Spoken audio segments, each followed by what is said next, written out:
आम बात भीम हो जाए। आर्मी का दबाव है। पहले बाबा और इतने ताकतवर लोग, जिस बाबा के आगे मुख्यमंत्री जमीन पे बैठा हो, जी। आईजी डीआईजी एसपी डीएम जमीन पे बैठा हो, उस बाबा की देखो, उस बाबा के भाई को भी गिरफ्तार होना पड़ा। जी।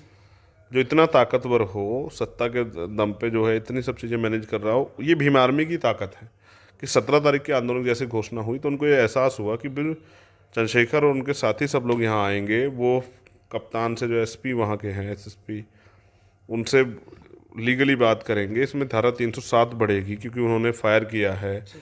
मारपीट की है लोग साथ, उन्होंने जो है उसमें दफ़ा 25 बढ़ेगी, जी। अवैध असले का प्रयोग किया है, तो फिर उनमें जमानत कराना मुश्किल हो जाएगा। तो उन्होंने इसलिए पहले ही जमानत करके दे दी जी। कि एक मुकदमे में एक ही बार गिरफ्तारी होती, वो होगी है। जी। उनको पता था, इसलिए उन्होंने पूरा षड्यंत्र किया, गिरफ्तारी कराई, सरकार की मदद से सब कुछ हुआ है। और ये हम ये समझते हैं कि ये इतने बड़े समाज का अपमान करने वाले को इतनी आसान से छोड़ दिया जा रहा है, तो हम समझते हैं कि ये एक खेल है। लेकिन ये इस खेल में भी हम लोग अभी जीते हैं।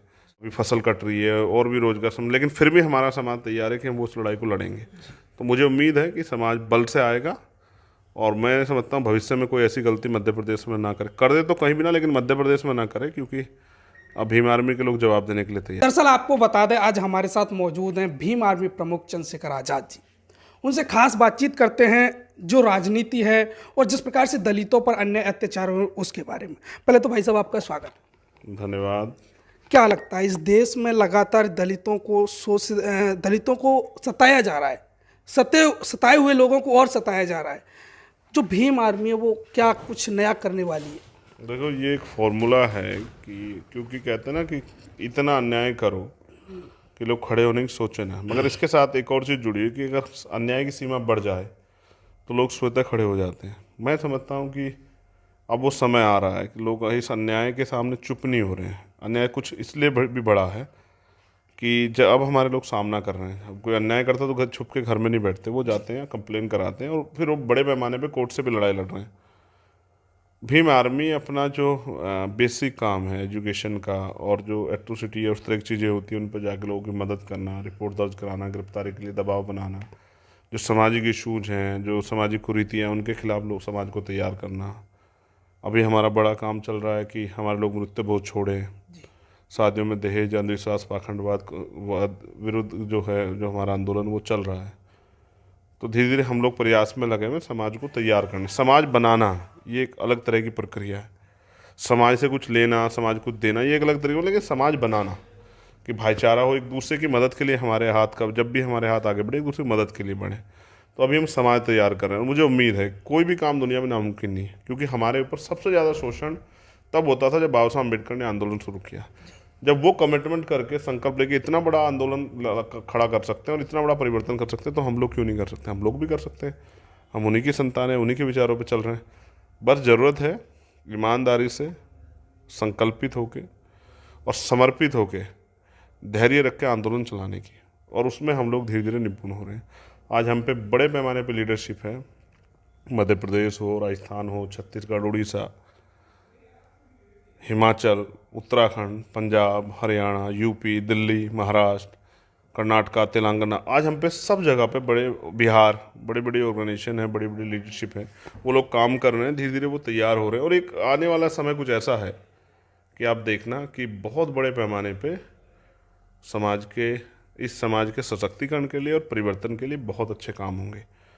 मैं खुश इस बात से हूँ कि वो नौजवान जो कभी आरएसएस, बजरंग दल, विश्व हिंदू परिषद और तमाम तरह के उन संगठनों में जहाँ जाके वो अपने समाज के खिलाफ काम करते, तो आज समाज वहाँ से निकल के वो भीम आर्मी के माध्यम से इस आंदोलन में जुड़ के और अब समाज के, मतलब अपने समाज की वास्तविक सच्चाई को समझते हुए अपने समाज के साथ खड़ा हो रहा है। ये एक नई पहल है जो शायद ऐतिहासिक है। और अब बड़े पैमाने पर देखना कि आज भी हमारी पाठशालाओं के जरिए छोटे छोटे बच्चे तैयार हो रहे हैं विचारधारा पर आधारित, और वो एजुकेशन को एक्सेप्ट कर रहे हैं। पहले हमें लगता, जब मैं छोटा था, कि पिताजी कहते थे पढ़ाई करो, तो हमें लगता था कि पिताजी यार खेलने को क्यों मना करते थे, पढ़ने के लिए कहते रहते हैं। बाद में समझ आया कि पढ़ाई बहुत ज़रूरी थी।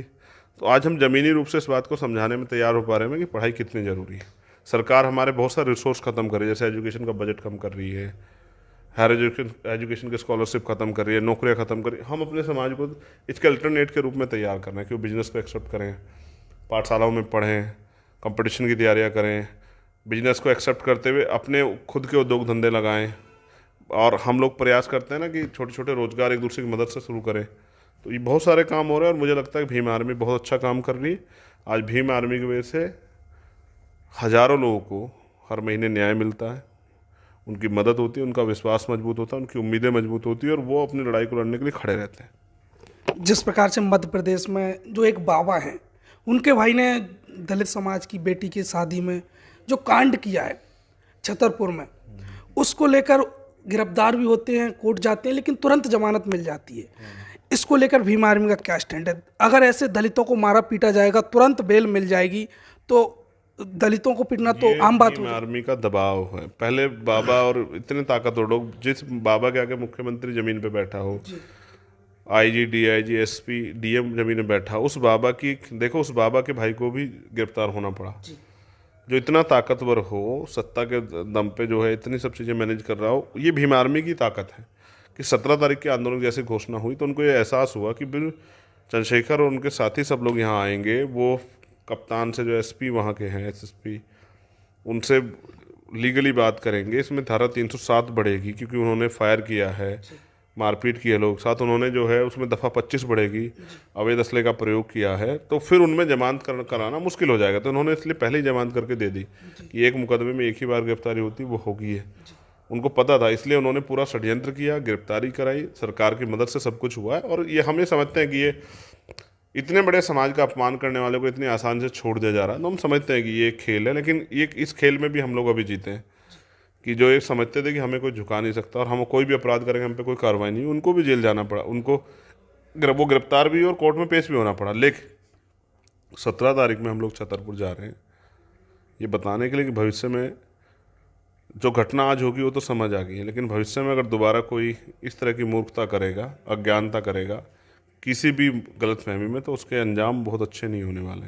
अब समाज अपमान सह होने को तैयार नहीं। जिस तरह से उसने हमारी बहनों का, माँओं का, बुजुर्गों का, भाइयों का अपमान किया है, और उन्होंने वो जो उनको एक घमंड है कि वहाँ उनके क्षेत्र में हमारे लोग नहीं जा सकते, अपनी बात नहीं रख सकते, वो चकनाचूर होगा 17 में। जबकि मैं जानता हूँ कि वहाँ बहुत सारी समस्याएं हैं, अभी फसल कट रही है और भी रोजगार लेकिन फिर भी हमारा समाज तैयार है कि हम वो उस लड़ाई को लड़ेंगे। तो मुझे उम्मीद है कि समाज बल से आएगा और मैं समझता हूँ भविष्य में कोई ऐसी गलती मध्य प्रदेश में ना करे, कर दे तो कहीं भी ना, लेकिन मध्य प्रदेश में ना करे, क्योंकि अब भीम आर्मी के लोग जवाब देने के लिए तैयार हैं। तो 17 तारीख को आपका आंदोलन है छतरपुर में, 17 तारीख को। क्या लग रहा है बीजेपी सरकार आपके सामने झुकेगी? जिस प्रकार से मध्य प्रदेश में, भोपाल में आपने ताकत दिखाई, इससे कहीं ना कहीं मध्य प्रदेश की सरकार पर तो फर्क पड़ा। देखो, झुक तो सरकार पहले ही गई, तभी तो बाबा के, उस बाबा जिसके आगे मुख्यमंत्री झुक रहे थे, उस बाबा के भाई को उन्होंने गिरफ्तार कराया। वो अलग बात है कि उन्होंने उसको जेल नहीं भेजा, लेकिन झुकी तो सरकार पहले ही है। अभी तो हम लोग गए भी नहीं है, घोषणा से झुकी है। बेसिकली मैं इसलिए जा रहा हूँ कि समाज अपने अंदर बल पैदा करे और इन अपराधियों के सामने मत झुके, और वो समझे कि उनकी अपनी ताकत को समझे और आगे की लड़ाई लड़ने के लिए तैयार हो, और वो किसी के भरोसे ना रहे, वो अपनी लड़ाई खुद लड़े। वो